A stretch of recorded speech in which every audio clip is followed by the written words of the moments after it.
So hello students, welcome back to YouTube channel. तो आज की इस वीडियो में हम बात करेंगे to measure magnetic bearing of a line by theodolite. Magnetic bearing of a line, एक लाइन की जो मैग्नेटिक बेयरिंग होगी वो हम थियोडोलाइट के जरिए कैसे फाइंड करेंगे। तो आइए जानते हैं सबसे पहले मैग्नेटिक बेयरिंग क्या होता है। Magnetic bearing is the horizontal angle measured with respect to magnetic north. ये ऑलवेज क्लॉकवाइज हम मेजर करेंगे, ठीक है। मैग्नेटिक बेयरिंग क्या होगा, ये हॉरिजेंटल एंगल होगा जो कि मैग्नेटिक नॉर्थ के रिस्पेक्ट में मेज़र किया जाएगा। अब यहाँ पर आप देख सकते हैं कोई पी पॉइंट है, ठीक है। यहाँ पर हमने अपना इंस्ट्रूमेंट को सेट किया हुआ है, तो इसका जो नॉर्थ होगा, मैग्नेटिक नॉर्थ जो हमारे कंपास शो करेगा, उसके रिस्पेक्ट में जो हम एंगल मेज़र करेंगे किसी भी स्टेशन का क्लॉकवाइज, उसे हम बोलेंगे मैग्नेटिक बेयरिंग, ठीक है। तो आपको उम्मीद है समझ आ गया होगा मैग्नेटिक बेयरिंग क्या, MB से लिखा है मैंने, मैग्नेटिक बेयरिंग ये हो गया, ठीक है। तो अब इसका प्रोसीजर जानते हैं। प्रोसीजर सबका सेम है। अगर आपने एक बार कोई भी इसका प्रोसीजर बढ़िया थियोडोलाइट का, तो सारे सेम है। प्रोसीजर में देखते हैं, सेंटर लेवल द इंस्ट्रूमेंट को प्रॉपर्ली सेंटर करेंगे, लेवल करेंगे फोकसिंग टेलीस्कोप की। फिर उसके बाद सेकंड पॉइंट है पुट कंपास ऑन थियोडोलाइट। क्योंकि थियोडोलाइट में तो कंपास इनबिल्ट होगा नहीं, नई थियोडोलाइट है उनमें तो है, पर जो पुराने थियोडोलाइट है उनमें कंपास इनबिल्ट नहीं है। सो कंपास को हमें थियोडोलाइट के ऊपर रखना पड़ेगा, ठीक है। जो थियोडोलाइट है उसके ऊपर हमें कंपास को एक जगह कहीं पे फिक्स करके रख देना है, ठीक है। फिर and rotate the instrument until compass needle coincide with magnetic north and then clamp the lower plate।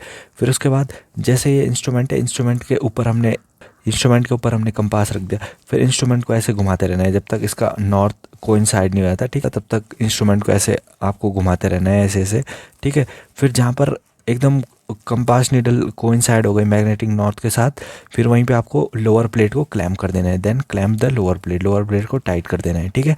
फिर उसके बाद now release upper plate and rotate telescope to side point Q. फिर उसके बाद आपने लोअर प्लेट को टाइट कर दिया, फिर अपर प्लेट को हमें लूज़ करना है। फिर उसके बाद इंस्ट्रूमेंट को हमें ऐसे घुमाना है। फिर रोटेट हमें टेलीस्कोप को तब तक करना है जब तक हमें जो हमारा गिवन पॉइंट है उसे हम एक्यूरेटली बाइसेक्ट नहीं कर देते, और हमेशा हमें इंस्ट्रूमेंट को क्लॉकवाइज ही घुमाना है, ठीक है, with respect to magnetic north. यहाँ पर आप देख सकते हैं, यहाँ पर वही लिखा है। हमें अपर प्लेट को, अब ये हमारा इंस्ट्रूमेंट हो गया, ठीक है। पी पॉइंट पे हमने इंस्ट्रूमेंट को रखा है। फिर उसके बाद अपर प्लेट को हमें लूज़ करना है, इंस्ट्रूमेंट को ऐसे घुमाना है, और जब तक क्यू हमें प्रॉपर्ली बाइसेक्ट नहीं होता क्यू पॉइंट, तब तक इसे घुमाते रहना है, और इन दोनों के बीच जो रीडिंग आएगी वही हमारी मैग्नेटिक नॉर्थ हो जाएगी, ठीक है। फिर इसके बाद क्लैम्प अपर प्लेट को फिर हमें टाइट कर देना है। Note horizontal circle reading which give magnetic bearing of a line PQ। हमें फिर अपर प्लेट को भी टाइट कर देना है, क्लैम्प कर देना है। फिर हॉरिजेंटल सर्कल में जो रीडिंग आएगी वही क्या होगी, हमारी magnetic bearing of a line PQ। Magnetic bearing हमें पता चल जाएगा हमारे PQ लाइन की, ठीक है। तो यहाँ पर आप वही देख भी सकते हैं, पी पे हमने इंस्ट्रूमेंट को रखा, ठीक है। फिर इंस्ट्रूमेंट पे हमें कंपास भी लगा दिया ऐसे अटका के कहीं पे, ठीक है। फिर हमने इंस्ट्रूमेंट को ऐसे घुमाते रहे जब तक वो मैग्नेटिक नॉर्थ प्रॉपर शो नहीं करने लग गया। फिर उसके रिस्पेक्ट में हमें क्या किया, लोअर प्लेट को हमने टाइट किया, अपर प्लेट को लूज़ किया, और इंस्ट्रूमेंट को ऐसे घुमा दिया, ठीक है।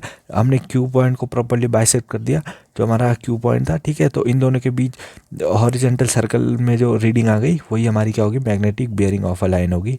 ये हमारा एंगल होगा, ठीक है, हॉरिजेंटल एंगल होता है। तो उम्मीद करते हैं आपको वीडियो पसंद आएगी। वीडियो पसंद आए तो लाइक कर देना, दोस्तों के साथ शेयर कर देना, चैनल को सब्सक्राइब कर दो। मिलते हैं नेक्स्ट वीडियो में। Thank you so much for watching, bye.